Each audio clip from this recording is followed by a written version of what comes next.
you're a young associate and you would have ideas, and you guys probably had the same experience going to a meeting with them. And you'd be in a meeting and someone would come up with some idea and they would lose their point. And it was, they'd trail off, and Steve would be there, and he would take that tiny kernel of good thought and kind of save the person and say, oh, what I'm really trying to say is this. And it was really a gift that maybe some of the best professors you've had.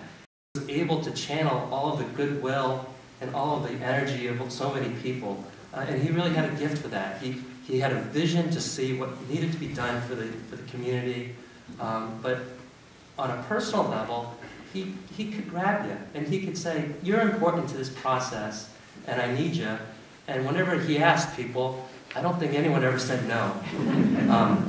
And maybe most of all, because whenever Steve came to you for something, he wasn't asking for himself. He was asking for the community. And that selflessness was really hard to turn down. There's no separation between Morristown and Morris Township. It's one single community. There is no boundary whatsoever. It's not real. There's a single community. And that was Stephen B. Wiley's concept, a single community. I first met Steve when Kate and I were courting, and I traveled to the Wiley house on Canfield Road for that all-important first meet the parents meeting. I sat nervously in the den next to Steve. There were long periods of silence. I had been warned that Steve was a serious guy, not to be trifled with, a respected attorney and businessman. In between us sat Bobby, a lovable golden retriever of below-average intelligence. Steve rustled the dog's ears, and then to break one of the long pauses, turned to me and in that marvelous baritone voice of his said, "Paul, have you ever seen a dog with a removable nose?" And I must admit, I never had seen a dog with a nose, and I really wanted to see a dog with a removable nose. So I responded politely, "No, sir." And with that, Steve steadied Bobby's head in a gentle little headlock with one hand, and with the other hand, made a motion with his fingers around the dog's nose as if opening a soda bottle. I stared in wide-eyed wonderment. This, after all, was a guy who wanted to be governor of New Jersey. And suddenly, Bobby wiggled free and trotted off, and Steve turned to me and declared, "I guess you'll just have to wait." In his senior year, Steve earned a starting position on Morristown High School's varsity football team.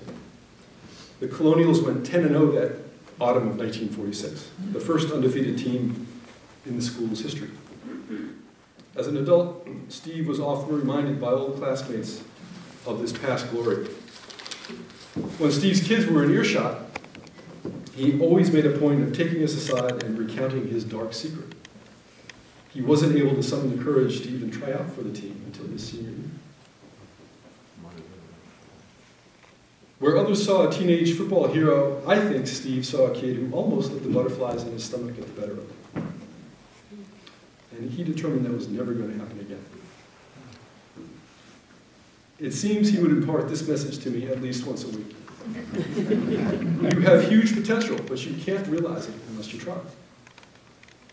Perhaps he was also talking to himself. This is an essential point about my father. He admired people who did things. After college, Steve was accepted by the nation's top law schools, but he couldn't afford the tuition, except for Columbia Law School, who offered him a full scholarship, so that's where he went. It took 40 years, but the secret was eventually revealed. Steve discovered that, in fact, there was no scholarship in Columbia. His late Uncle Bob had secretly paid for his full tuition. Uncle Bob never said a word. Steve was extremely fortunate to be shaped by men like this. Another source of this was his beloved lake house in South Hero, Vermont. It was a place of joy and catharsis, and the fun usually started at someone else's expense. If he had a first-time guest in the car heading to South Hero, Steve would exit the highway a few miles short and declare, "Here we are." As he drove down the dirt track, a structure slowly came into focus. A tiny ramshackle cabin with decades worth of debris piled against it like snowdrifts. Steve would ease the station wagon into the driveway, and he and Judy would take turns selling it to our shocked guests and try not to laugh. Mark did great cleaning it up this spring. Yes, sir. The cabin has never looked better. And one day he came home with the mail, and I said, "I've never received more than one letter in one day. I must have been 11 or 12. And I think Eugene touched upon this for a moment, but he always made me feel like I was the most important person in the room. And I thought he forgot about that, but a couple days later I came home from school and got the mail and walked it up our very long driveway. And I noticed there was a letter for me, and it was from my grandfather. I was 11, and it was the most formal letter I've ever received. Probably will ever receive college acceptance letters included. It was just him dictating his day and telling me about his walk to work and that sort of thing. I shuffled through the rest of the letters, and by some kind of magic, there was another letter for me that said, and only said, "Second letter." I'm teaching in the grad school during this semester the representation of aging in film. And one of the things that I've asked my students, and I didn't know this was going to happen, but, you know, who are the people who have aged most gracefully in your life? And to Stephen's family, I just want to say, the first person that came to my mind was your husband, your father, your grandfather. So I'm very blessed to have known. As his Senate education aide, I was in complete awe of watching him flow through the day and master everything that he came upon.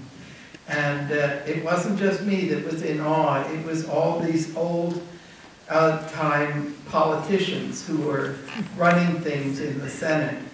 And they told me right out that they were in awe of Steve Wiley.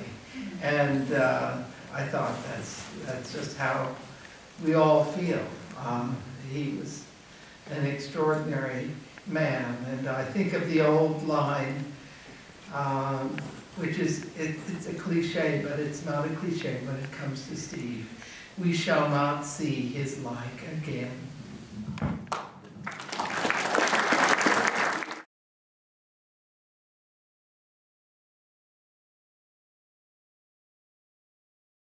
Morristown